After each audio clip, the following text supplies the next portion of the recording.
Get ready, Staten Island. It's time to celebrate 5 years of Ferry Hawks baseball.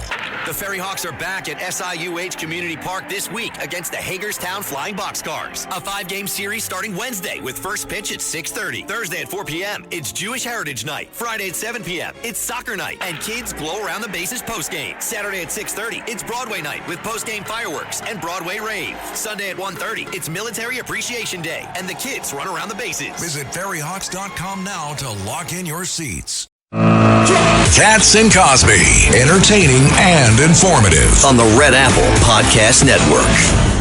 And you guys, there's a lot of news also out of Minnesota. And who better than the former senator? We love him, Norm Coleman, joining us now. Senator Coleman, this is big stuff. We're talking obviously about Iran and then domestically here now, of course, fraud. And this comes as President Trump. We also heard from Vice President Vance. He referred the governor of Minnesota, Tim Walz, the Attorney General, Keith Ellison, to the Department of Justice after this damning House report over fraud in the state. Talk about what a big deal that is. As he should have, the House Oversight Committee issued this bombshell report. But let me just follow on to Victoria, if I may. I had the high privilege of sharpening Secretary of War Hegseth in his confirmation. I work very closely with the National Chair of the Republican Jewish Coalition with Bibi Netanyahu is a close personal friend. I work with the Kingdom of Saudi Arabia. Donald Trump, don't underestimate Donald Trump. He said exactly what he was going to do. If you play games with us, if you don't resolve this, you're going to pay a price. And so he is just, I love Victoria Clark. The Ayatollahs are reading the New York Times and thinking that's American policy. It's not under Donald J. Trump. It's not under Secretary of War Pete Hegseth. It's a whole new world, and I'm so pleased that we have a president with the courage to do the things that have to be done to ensure that the next generation doesn't face an Iran with a nuclear weapon that could wipe out. We're the great Satan. Israel is the little Satan. So I just it's always a thrill to come on after Victoria. She's so wise. She's so on point, and this is really, I think, another historic moment. Now, by the way, Norm, I agree with you 100%. Thank goodness we have President Trump at this moment in history. He's the only guy we've had as president that has the courage to do something about it right now. Absolutely. By the way, it's absolutely stunning. By the way, it is courage. The American people, we're very fickle. I must say to my opponent, say very fickle. Concerned. Okay, what's the price of gas today?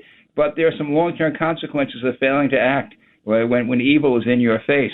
And when evil has the capacity to do great destruction. We've been at war with the Iranians for 40 years. They have killed countless and maimed and really hurt so many Americans over so many years. And this president is finally taking care of that. It will be done. We will all be safer. We'll all be better off. Gas prices can go back down. The economy will keep moving forward. Thank God Donald J. Trump is in the White House. Now let me just say, bombshell report about Minnesota. What I had said a long time ago on this show, I called this DEI fraud happening in Minnesota. If you were Somali, then the governor or the attorney general were not going to prosecute you because they were concerned about being called racist. They were concerned about upsetting their political base. And so in the end, you had this massive fraud, and you had a House report saying that the attorney general and the governor knew, should have known. They retaliated against whistleblowers. It really a mess. Thank God that Tim Walz is going to be out of office. Keith Ellison deserves to be voted out of office this November. So how serious is this? Because, one of the things I was reading, Norm Coleman, in the report, it was essentially saying either they're criminal activities or they're stupid. There's no in between, right? Right. The stupidity or willful or will they say worse, which is criminal. I mean, Ellison has a meeting with the folks involved in this fraud, and they tell him, this is discrimination that we're being looked at by the authorities. I'll take care of that. I'll take care of that for you. I'll go after them. I mean, this is pretty stunning. But again, the challenge is in our democracy, it's the voters who have the final say. Whether you can convert this into a criminal prosecution to prove, criminal conduct, I don't know. But the voters have a choice. In November, they have a choice about whether Keith Ellison gets reelected. Here's a person, read the report. you'll see at a minimum stupidity and sheer incompetence, and at a maximum worse criminal conduct. So I think in the end the voters will come to decide this. I hope they make the right choice. As I once said to you before, if they don't, I'm reminded of what Rudy Giuliani Ed Koch once said when he lost an election: the people have spoken, they deserve to be punished. I hope that's not the case in Minnesota in November. Yeah, let's hope. Judge Weiberg. I think Senator, that's very well said. The problem is here in New York, the people have spoken, and we are being punished. And I'm afraid you have the segments all across the country where people are voting foolishly, and there are long-term consequences to our great country.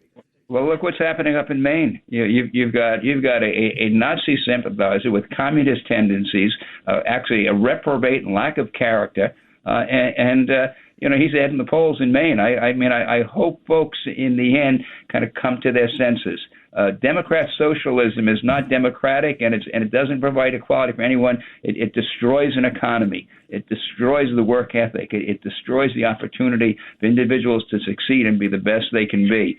Unfortunately, New York voted that in. In other places, they're looking at voting that in. I'm fairly confident they won't do it in Maine because the reprobate, the lack of moral character, may overcome the stupidity of his political beliefs. But we'll see how that plays out, Judge. Thank you very much, Senator. All right, thank you, Senator. Senator, I got to remind all the people that you were elected as senator again for a second term, and then 9 months later, you lost by 300 votes. Right, out of 3.5 million. Yeah, well, things happen. By the way, it's not Nixon 4, but it's going to be Nixon 5.